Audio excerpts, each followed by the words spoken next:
Hi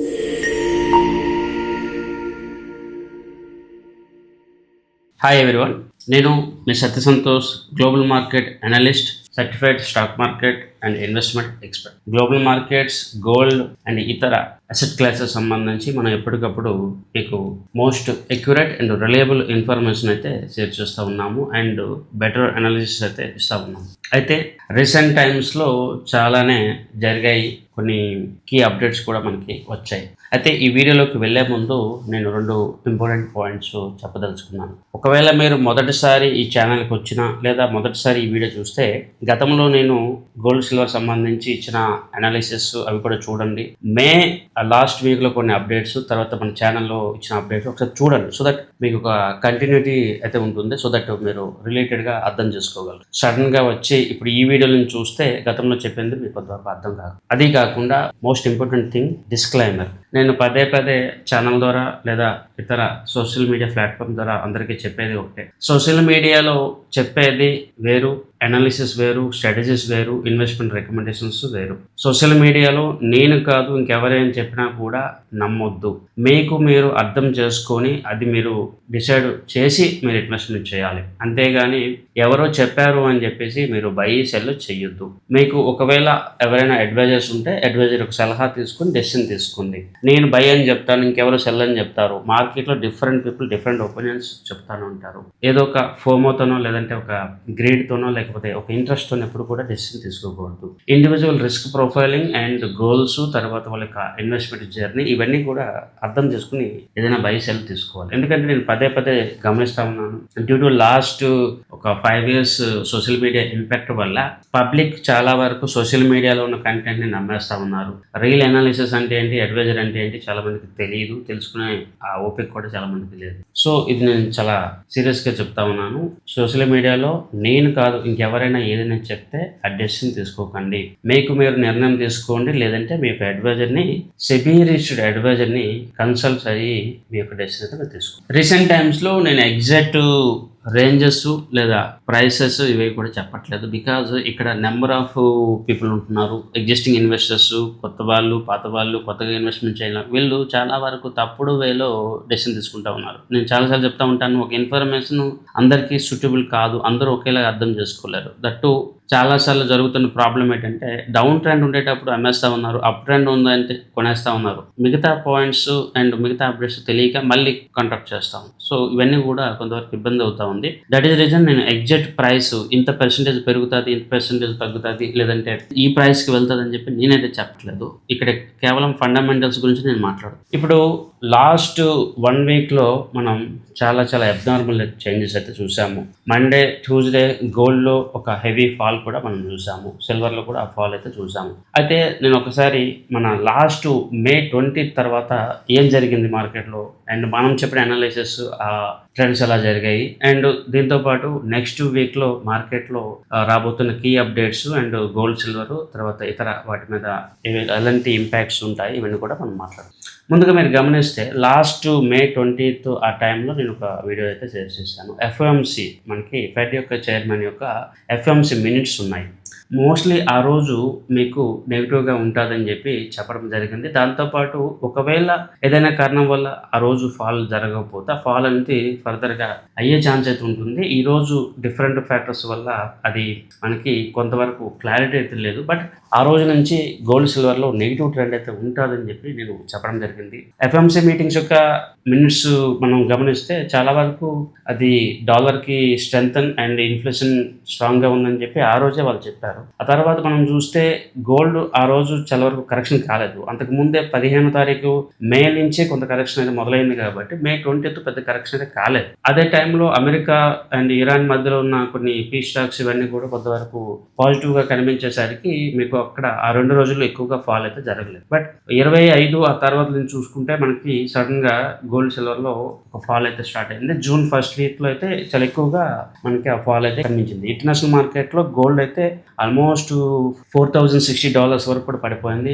silver కూడా $61 వరకు ounce rates అయితే పడిపోయాయి. ఇండియన్ మార్కెట్లో అది మీకు తెలుసు ఇక్కడ నేను చెప్పదలుచుకున్న పాయింట్స్ ఒకటే, కొన్నిసార్లు మన అనాలిసిస్ అనేది డిలే అవ్వచ్చు, ఎందుకంటే కొన్ని ఎక్స్టర్నల్ ఫ్యాక్టర్స్ యాడ్ అయిపోయి అక్కడికి డిలే అయిపోతుంది. బట్ ఓవరాల్గా మనం చూసుకుంటే మన ట్రెండ్ ఏదైతే మనం చెప్పామో అదే విధంగా డౌన్ ట్రెండ్లోనైతే ఉంది, పాజిటివ్లోకి అయితే వెళ్ళిపోలేదు. మీరు గమనిస్తే మీరు ఆ టైం మే 15 ఆ టైంలో చాలా మంది అనలిస్టులు లేదా మార్కెట్లో మీడియా గురువు కానీ ఎవరికైనా చూస్తే ఖచ్చితంగా గోల్డ్ బుల్ ర్యాలీకి వెళ్ళిపోతుంది, కెవిన్ వార్స్ వస్తాడు, గోల్డ్ పైకి వెళ్ళిపోతుంది, రేట్ కట్లు ష్యూర్, ఇవన్నీ కూడా మార్కెట్లో డిఫరెంట్ వీడియోస్ వచ్చేసాయి. నేను నా వెర్షన్స్ ఎప్పుడు కూడా గ్రౌండ్ రియాలిటీ బేస్డ్గా మనకున్న డేటాబేస్ని అర్థం చేసుకునే ప్రయత్నం అయితే చేస్తాను. నేను చాలా క్లియర్గా చెప్పాను, కెవిన్ వార్స్ వచ్చినా కూడా మీకు ఇంట్రెస్ట్ రేట్లు తగ్గించలేడు, ఎందుకంటే ఇక్కడ పరిస్థితులు మనకి అలా లేవు అని చెప్పడం జరిగింది. ఇంట్రెస్ట్ రేట్లు పెంచుతారా లేదా అంటే అది వేరే టాపిక్, బట్ ఇంట్రెస్ట్ రేట్లు తగ్గించడం అనేది కుదరదు అని చెప్పి నేను ఆ రోజే మార్కెట్ గురించి ఒక ఎస్టిమేషన్ కానీ ఇన్ఫర్మేషన్ అయితే ఇవ్వడం చేశాను. లాస్ట్ 1 వీక్లో మీరు చూస్తే ఇక్కడ సిపిఐ డేటా కానీ మళ్ళీ గ్లోబల్ డేటా ఇవన్నీ కానీ చూసుకుంటే మళ్ళీ గోల్డ్ సిల్వర్ మీద ఒక నెగిటివ్ ఇంపాక్ట్ అయితే జరిగింది. రీసెంట్ టైమ్స్లో చాలామంది మీకు ఇప్పుడు గోల్డ్ సిల్వర్ పడిపోతుంది అని చెప్పేసి ఒక ప్రమోషన్ అయితే స్టార్ట్ చేస్తారు. వాళ్ళు ఇప్పుడు తీసుకున్న స్టాండ్ ఏంటంటే యూఎస్ఏ ఫెడ్ చైర్మన్ ఇంట్రెస్ట్ రేట్లు పెంచేస్తారు బికాజ్ ఇన్ఫ్లేషన్స్ పెరిగాయి అని చెప్పి మళ్ళీ వాళ్ళు ఒక స్టాండ్ అయితే తీసుకున్నారు. సరే, వాళ్ళ స్టాండ్ పక్కన పెడితే ఇక్కడ రీసెంట్ డేటాలో మనం ముఖ్యమైన విషయాలు 2 ఉన్నాయి. ఒకటి, 2 వీక్స్ బిఫోర్ మనకి యూఎస్ఏ జాబ్ డేటా వచ్చింది. ఆ యూఎస్ఏ జాబ్ డేటా రావడం వల్ల చాలా వరకు గోల్డ్ చాలా ఎక్కువ ప్రైస్ అయితే మార్కెట్ చూసింది, ఎందుకంటే జాబ్ డేటా చాలా స్ట్రాంగ్గా ఉంటే ఇన్ఫ్లేషన్స్ పెరుగుతాయి, ఇన్ఫ్లేషన్స్ పెరిగితే ఇంట్రెస్ట్ రేట్లు పెంచే అవకాశాలు కూడా ఉంటాయని చెప్పి మార్కెట్ భావించింది. ఆ విధంగా ఆ రోజు మార్కెట్లో ఒక హెవీ ఫాల్ జరిగింది. తదనంతరం కూడా ప్రెషర్ అయితే కనిపించింది మనకి. అండ్ రీసెంట్ టైమ్స్లో లాస్ట్ వీక్ మనం గమనిస్తే సిపిఐ డేటా అంటాము, కన్జ్యూమర్ ప్రైస్ ఇండెక్స్ లేదా ఇన్ఫ్లేషన్ డేటా, ఇది ఆల్మోస్ట్ 4.2% వరకు రీచ్ అయిపోయింది. యూఎస్ఏ ఫెడ్కి కొన్ని లిమిట్స్ అయితే ఉంటాయి, టాలరెన్స్ లిమిట్స్ అంటారు. ఆ లిమిట్స్ దాటిపోయి కూడా ఇన్ఫ్లేషన్ ఉంది. ఈ యూఎస్ఏ ఇన్ఫ్లేషన్ టార్గెట్ 2 ఉంది అండ్ ఒక టాలరెన్స్ 4% ఉంది, బట్ ఇప్పుడు 4.2% వరకు కూడా రీచ్ అయ్యింది. ఇప్పుడు చాలా మంది ఒక అభిప్రాయం ఏంటంటే ఇన్ఫ్లేషన్స్ పెరిగాయి కాబట్టి డెఫినెట్లీ ఇంట్రెస్ట్ రేట్లు పెంచుతారు అని చెప్పి ఒక పాయింట్ అయితే చాలా వరకు మార్కెట్లో వినిపిస్తూ ఉంది. ఇది మార్కెట్లో ఉన్న అభిప్రాయం. బట్ మన వరకు చూసుకుంటే ఇన్ఫ్లేషన్స్ పెరిగే ఛాన్సెస్ ఉంది, తర్వాత ఇవన్నీ కూడా మనం ముందే చెప్పాము. కానీ ఇక్కడ మనం ఒక క్లారిటీ ఇవ్వదలుచుకున్నాము, ఇంట్రెస్ట్ రేట్లు తగ్గించరు అని చెప్పి చెప్పడం జరిగింది తప్ప ఇంట్రెస్ట్ రేట్లు ఖచ్చితంగా పెంచుతారని చెప్పి నేను ఎక్కడ కూడా చెప్పలేదు. సో పెంచే అవకాశాలు అయితే ఉంటాయి, పెంచే అవకాశాలు లేదని చెప్పి కూడా అనలేము. వర్ష సినారియోలో అది చేస్తారు, but as per my understanding interest రేట్లు అయితే పెంచకపోవచ్చు. కెవిన్ వాస్ చైర్మన్షిప్లో ఇప్పుడు యూఎస్ఏ ఫస్ట్ మీటింగ్ అయితే మనకి జూన్ 16-17 తారీఖులో ఉంది. 17 తారీఖుకి మనకి ఆ స్టేట్మెంట్ అయితే బయటకు వస్తుంది. సో నా యొక్క అండర్స్టాండింగ్, ఎస్ ఇన్ఫ్లేషన్స్ పెరిగాయి, వరీస్ కంటిన్యూ అవుతూ ఉన్నాయి, బట్ ఓవరాల్గా మనం చూసుకుంటే అది యూఎస్ఏ కంట్రోల్ చేయగలిగేది. అండ్ ఇప్పుడున్న సిచ్యువేషన్స్ ఇవన్నీ చూస్తే ఇంట్రెస్ట్ రేట్లు తగ్గించకపోవచ్చు లేదా కాన్స్టెంట్గా ఉంచవచ్చు, అంతేగాని ఇంట్రెస్ట్ రేట్లు అయితే పెంచదు, దీంట్లో ఎటువంటి డౌట్ అయితే లేదు. బట్ ఇంట్రెస్ట్ రేట్లు పెరిగిపోతే గోల్డ్ సిల్వర్ పడిపోతాయని అన్నిసార్లు మనం అనుకోవడానికి ఆ ఫార్ములా కరెక్ట్ కాదు. నేను చాలాసార్లు చెప్పాను, కొన్ని ఫార్ములాస్ కొన్నిసార్లు పనిచేస్తాయి, చాలాసార్లు పనిచేయవు. కొన్ని లాజిక్స్ కొన్ని రేంజెస్లో పనిచేస్తాయి, కొన్ని రేంజెస్ దాటితే పనిచేయవు. ఇక్కడ కెవిన్ వాస్ గారు రేపు ఇంట్రెస్ట్ రేట్లు పెంచినా పెంచకపోయినా ఇవన్నీ ఇప్పుడు సబ్జెక్ట్ కాదు, ఇక్కడ సబ్జెక్ట్ వేరే వస్తుంది. ఈవెన్ రేపు కెవిన్ వాస్ గారు ఇంట్రెస్ట్ రేట్లు తగ్గించినా కూడా గోల్డ్ సిల్వర్ పెరగకపోవచ్చు. దానికి ఉన్న కీ రీజన్ ఏంటో చెప్తాను వినండి. చాలా బేసిక్ లెవెల్లో నేను చెప్తాను, ఎందుకంటే ఇది అందరికీ అర్థం కావాలి కాబట్టి. జనరల్గా చాలా మందికి ఉన్న ఒక బిలీఫ్ లేదా ఒక అండర్స్టాండింగ్ ఏంటంటే ఇంట్రెస్ట్ రేట్లు తగ్గిస్తే గోల్డ్ సిల్వర్ పెరుగుతాయని ఒక మార్కెట్ ఐడియా. అదేవిధంగా ఇంట్రెస్ట్ రేట్లు పెరిగితే గోల్డ్ సిల్వర్ పడిపోవాలి, ఎందుకంటే ఇంట్రెస్ట్ రేట్లు పెరిగితే డాలర్ వాల్యూ పెరుగుతుంది, డాలర్ వాల్యూ పెరిగితే గోల్డ్ నుంచి చాలా మంది ఎగ్జిట్ అయ్యి డాలర్స్లో లేకపోతే యూఎస్ బాండ్స్లో ఇన్వెస్ట్మెంట్ చేస్తారు. ఇది లాజిక్. బట్ ఇంట్రెస్ట్ రేట్లు తగ్గించినా తగ్గించకపోయినా అదే టైంలో ఇంట్రెస్ట్ రేట్లు తగ్గిస్తే గోల్డ్ సిల్వర్ పెరుగుతాయి. ద రీజన్ ఇంట్రెస్ట్ రేట్లు తగ్గిస్తే యూఎస్ఏ బాండ్స్ నుంచి చాలా మంది ఇన్వెస్టర్స్ గోల్డ్ సిల్వర్లోకి వస్తారు. ఇది జనరల్గా ఉన్న మార్కెట్ ఒక అండర్స్టాండింగ్. బట్ ఇప్పుడు ఒక సిచ్యువేషన్ రాబోతా ఉంది, ఇంట్రెస్ట్ రేట్లు తగ్గించిన గోల్డ్ సిల్వర్లో ఆ ఇంపాక్ట్ డైరెక్ట్గా చూపించదు. ఎందుకు చూపించదు అంటే అక్కడ మీకు కొత్త స్ట్రాటజీ రాబోతా ఉంది. మీకు తెలిస్తే చూస్తే సిల్వర్ గోల్డ్ ఒకే రోజులో క్రాష్ అయిపోయాయి. కెవిన్ వార్స్ గారు వస్తే ఇంట్రెస్ట్ రేట్లు తగ్గిస్తే మరి అప్పుడు గోల్డ్ సిల్వర్కి అది మంచిదే కదా, అప్పుడు పెరగాలి కదా. మరి పెరగకుండా ఎందుకు పడిపోయేది? ఆ రోజు మార్కెట్ని ఎవరైతే స్టడీ చేశారో లేదా అప్పుడు మన యొక్క అప్డేట్స్ ఎవరైతే గమనించారో నేను చెప్పిన లాజిక్స్ బాగా అర్థం చేసుకోగలరు. అక్కడ ఏం జరిగింది అంటే అక్కడ కెవిన్ వాల్స్ గారు వస్తే ఇంట్రెస్ట్ రేట్లు తగ్గిస్తారు అనేది ఒక పాయింటే, అది మాత్రం ఇంపార్టెంట్ కాదు. అక్కడ యుఎస్ఏ సంబంధించిన ఒక బడ్జెట్, ఐ థింక్ అదొక $80 trillion అనుకుంటా. సో ఆ $1 trillion యొక్క బడ్జెట్ ని తగ్గిస్తారు, అంటే దాని యొక్క సైజ్ ని తగ్గిస్తారు. ఇప్పుడు అది $80 trillion ఉంది కదా, దాన్ని ఒక $50-60 trillion కింద మారుస్తారు. అంటే ఖర్చులు, గవర్నమెంట్ చేసే ఖర్చులు, గవర్నమెంట్ యొక్క క్యాష్ ఫ్లోని కంట్రోల్ చేస్తారు. అక్కడ ఏమవుతుందంటే లిక్విడిటీ షార్టేజ్ అంటాం. మార్కెట్లో లిక్విడిటీ దొరకదు, క్యాష్ అనేది ఫెడ్ తన వైపు లాక్కుంటుంది. సో దట్ మార్కెట్లో ఒక ఇన్ఫ్లేషన్ పెరిగే ఛాన్సు అండ్ డాలరు స్ట్రెంత్ అయిన ఛాన్సు, బాండ్స్ యొక్క వాల్యూ పెరిగే ఛాన్స్, ఇవన్నీ కూడా జరుగుతాయి. అలాంటి సిచ్యువేషన్స్లో అది గోల్డ్కి నెగిటివ్ అయితే అవుతాం. దట్ ఈస్ ద రీజన్ ఆ రోజు మీకు మార్కెట్లో గోల్డ్ సిల్వర్లు మనం ఫాల్ అయితే చూస్తాం. అదే సిచ్యువేషన్స్ ఫర్దర్గా కూడా వస్తాయి. అయితే ఇక్కడ మనం గమనించాలి, అక్కడ ఆల్రెడీ అదే పాయింట్లో ఆ రోజు మార్కెట్ దాన్ని అబ్జర్వ్ చేసింది కాబట్టి అది మరొకసారి ఎంతవరకు ఇంపాక్ట్ చేస్తుంది అనేది డిఫరెంట్ రీజన్స్ మీద ఆధారపడి ఉంటుంది. సో ఇప్పుడు మనం అర్థం చేసుకోవాల్సింది, నెక్స్ట్ June 17th రోజు ఏదైతే ఫెడ్ డెసిషన్ తీసుకుంటుందో అది చాలా వరకు గోల్డ్ సిల్వర్ మీద న్యూట్రల్ ఇంపాక్ట్ అయితే చూపిస్తుందని నేనైతే అనుకుంటా ఉన్నాను.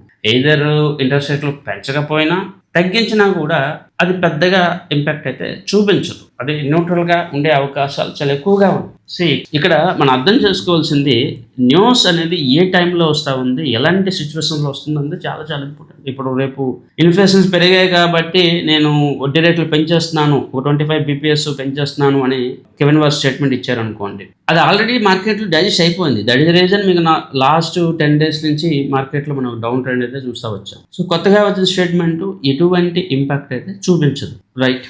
అది మనం అర్థం చేసుకోవాలి. అండ్ మోర్ ఓవర్ చాలా ఇంపార్టెంట్ కాన్సెప్ట్ చాలా మంది తెలుసుకోవట్లేదు. నార్మల్ రూల్స్, నార్మల్ ఎమోషన్స్తోని మన ఫెడ్ని అర్థం చేసుకునే ప్రయత్నం అయితే చేయకూడదు. ఎందుకంటే ఫెడ్ చాలా చాలా కాషియస్ డెసిషన్ తీసుకుంటుంది, అంత ఈజీగా డెసిషన్ తీసుకోదు. ఇన్ఫ్లేషన్ పెరిగినంత మాత్రాన ఫెడ్ ఇంట్రెస్ట్ రేట్లు పెంచదు, ఇది బేసిక్ ఫండా రూల్. ఎందుకంటే ఒక ఫెడ్ డెసిషన్ తీసుకోవాలంటే చాలా పాయింట్స్ని అర్థం చేసుకుంటారు. ఇంట్రెస్ట్ రేట్లు పెంచితే అది ఇండస్ట్రీకి నెగిటివ్ అవుతుంది, ఇండస్ట్రీకి నెగిటివ్ అయితే అది జాబ్స్ మీద ఇంపాక్ట్ అవుతుంది, జాబ్స్ మీద ఇంపాక్ట్ అయితే అది గవర్నమెంట్ మీద ఇంపాక్ట్ అవుతుంది. That is reason the basic funda. చాలాసార్లు ఇన్ఫ్లేషన్స్ పెరుగుతున్నా కూడా చాలా వరకు ఫెడ్ పేషెన్స్గా వెయిట్ చేస్తుంది. ఆ ఇన్ఫ్లేషన్స్ కంటిన్యూస్గా ఇంకా కంట్రోల్ చేయడం కష్టము అన్నప్పుడే వాళ్ళు ఇంట్రెస్ట్ రేట్లు పెంచే వైపు ఇంట్రెస్ట్ చూపిస్తారు. ఇది చాలా చాలా అర్థం చేసుకోవాల్సిన పాయింట్. ఇక్కడ హడావిడిగా మనం కామెంట్ చేయడం కుదరదు. నేను బేసిక్స్ని చాలా వరకు మీకు అర్థమయ్యే ప్రయత్నం అయితే చేస్తాను. సో ఇక్కడ ఈవెన్ లాస్ట్ టైం కూడా యూఎస్ఏ ఫెడ్ ఇంట్రెస్ట్ రేట్లు పెంచే అవకాశం ఉన్నా కూడా పెంచలేదు, అది కూడా పౌల్ లాంటి వ్యక్తి ఉన్నప్పుడు కూడా. సో కెవిన్ వాల్స్ వచ్చేటప్పుడు ఖచ్చితంగా ఇంట్రెస్ట్ రేట్లు అయితే పెంచే సాహసం అయితే తను చేయడు. అఫ్ కోర్స్ ట్రంప్ దానికి ఒకవైపు ప్రెషర్ చేస్తాడు ఇంట్రెస్ట్ రేట్లు తగ్గించమని చెప్పి, మరోవైపు దానికి ఫ్రీ హ్యాండ్ ఇచ్చామని కూడా చెప్తారు. ఇవన్నీ కూడా మార్కెట్లో డిఫరెంట్ వేలో మన యొక్క థాట్ ప్రాసెస్ని డిస్టర్బ్ అయితే చేస్తూ ఉన్నాయి. సో ఓవరాల్గా చూసుకుంటే June 17th ఆ తర్వాత మనకి ఒక క్లారిటీ అయితే రావచ్చు. ఫెడ్ ఇలా చేస్తారని చెప్పి మనమైతే ఎక్స్పెక్ట్ చేస్తాం. ఇక్కడ ఇదంతా కూడా ఒక ప్రాబబిలిటీ, ఇక్కడ ఎవరు కూడా ప్రిడిక్షన్ చేయట్లేదు. సో నా యొక్క అండర్స్టాండింగ్ బేస్గా నేను చూసుకుంటే ఫెడ్ నెక్స్ట్ 17th రోజు ఎటువంటి ఇంట్రెస్ట్ రేటు చేంజ్ చేయదు. బట్ వాళ్ళు ఇచ్చే స్టేట్మెంట్ నేను మళ్ళీ మెన్షన్ చేస్తూ ఉన్నాను, ఫెడ్ ఇచ్చే స్టేట్మెంట్ చాలా వరకు గోల్డ్ సిల్వర్కి ఇంపాక్ట్ చేస్తుంది. మోస్ట్లీ అది నెగిటివ్ ఇంపాక్ట్ అయ్యే ఛాన్సెస్ కూడా కనిపిస్తూ ఉన్నాయి. మేబీ ఆ రోజు ఇమీడియట్గా కాకపోయినా కూడా తదనంతరం నెగిటివ్ ట్రెండ్లోకి వెళ్ళే అవకాశాలు కనిపిస్తూ ఉన్నాయి. ఇదివరకు మనం ఏదైతే క్లారిటీగా ఉన్నామో అదే క్లారిటీతోనే ఇప్పుడు కూడా ఉన్నాము. ఫెడ్ తన యొక్క ఇంట్రెస్ట్ రేట్లు పెంచే అవకాశాలు లేవు, ఇంట్రెస్ట్ రేట్లు తగ్గించదు, కాన్స్టెంట్గా ఉంటుంది. ఇన్ కేస్ వాళ్ళు ఏదైనా స్టేట్మెంట్ ఇస్తే అది కేవలము యుఎస్ఏ బడ్జెట్ సంబంధించి, డాలర్ స్ట్రెంత్ సంబంధించి, బాండ్స్ సంబంధించి ఉంటుంది అండ్ ఫ్యూచర్లో ఇన్ఫ్లేషన్ యొక్క కంట్రోల్ గురించి ఉంటుంది. ఇవన్నీ కూడా ఇండైరెక్ట్గా గోల్డ్ మీద ఇంపాక్ట్ చూపిస్తాయి. సో ఇప్పుడు భారీ క్రాషెస్ అయితే లేవు, అట్ ద సేమ్ టైం భారీ ర్యాలీ అయితే లేదు, కన్సల్టేషన్ టు డౌన్ ట్రెండ్ వెళ్ళే అవకాశాలు ఉన్నాయి. మీకు next fed meeting September 16th ఆ టైంలో ఉంటుంది. ఆ రోజు మోస్ట్లీ వీళ్ళు ఏదైనా డెసిషన్ తీసుకోవచ్చు. ఈ 2 నెలల్లో మార్కెట్ ఎలా ఉంటుందో మనం చెప్పలేం. సో మోస్ట్ ప్రాబబుల్లీ డెసిషన్ తీసుకునే ఛాన్స్ మాత్రం అప్పుడే ఉంటుంది. ఎదురు అప్పుడు మార్కెట్లో వాళ్ళు పెంచొచ్చు, మార్కెట్ అంతా బాగుంది అనుకోండి, ఇంట్రెస్ట్ రేట్లు కూడా తగ్గించవచ్చు. సో ఏదైనా బ్రేక్అవుట్ అయ్యేది మీకు సెప్టెంబర్ టైంలో మాత్రమే. ఇప్పుడంతా కూడా కన్సల్టేషన్ టైము, మార్కెట్లో కన్సల్టేషన్ టు డౌన్ ట్రెండ్ అయితే కొనసాగుతుంది. ఎస్పెషలీ ఎగ్జిస్టింగ్ ఇన్వెస్టర్స్ ఇది గమనించాలి. అంటే కొత్త ఇన్వెస్టర్స్కి వేరే స్ట్రాటజీస్ అండ్ వేరే ఆపర్చునిటీస్ కూడా ఉన్నాయి. మీరు దాన్ని అర్థం చేసుకునే ప్రయత్నం అయితే చేయాలి. నేను ఇది మీకు ఒక క్లారిఫికేషన్ బేస్డ్గా ఇస్తా ఉన్నాను. సో ఇది నా యొక్క విశ్లేషణ. మనకి సెప్టెంబరే యూఎస్ఏ సంబంధించి ఒక క్రూషియల్ టైం అవుతా ఉంది. ఈలోగా యూఎస్ఏ ఫెడ్ ఎటువంటి మేజర్ డెసిషన్ అయితే తీసుకోకపోవచ్చు, యథావిధిగా తన యొక్క పొజిషన్స్ అయితే హోల్డ్ చేయొచ్చు. ఈలోగా ఏవైనా కీ అప్డేట్స్ వస్తే అండ్ మనకి మార్కెట్ సంబంధించి ఎటువంటి అప్డేట్స్ ఏమైనా వస్తే డెఫినెట్లీ మన వాట్సాప్ ఛానల్లో తెలియజేసే ప్రయత్నం అయితే నేను చేస్తాను. సో ఇన్వెస్టర్స్ ఇవన్నీ కూడా ఎడ్యుకేషన్ పర్పస్గా అర్థం చేసుకుంటారని చెప్పి నేనైతే ఆశిస్తా ఉన్నాను. Thank you for watching this video. ఈ వీడియో మీకు హెల్ప్ చేసింది అనుకుంటే డెఫినెట్లీ షేర్ చేయండి అండ్ మీ యొక్క అభిప్రాయం ఏదైనా ఉన్నా కూడా మీరు పాజిటివ్గా కామెంట్ చేయొచ్చు. Thank you for watching.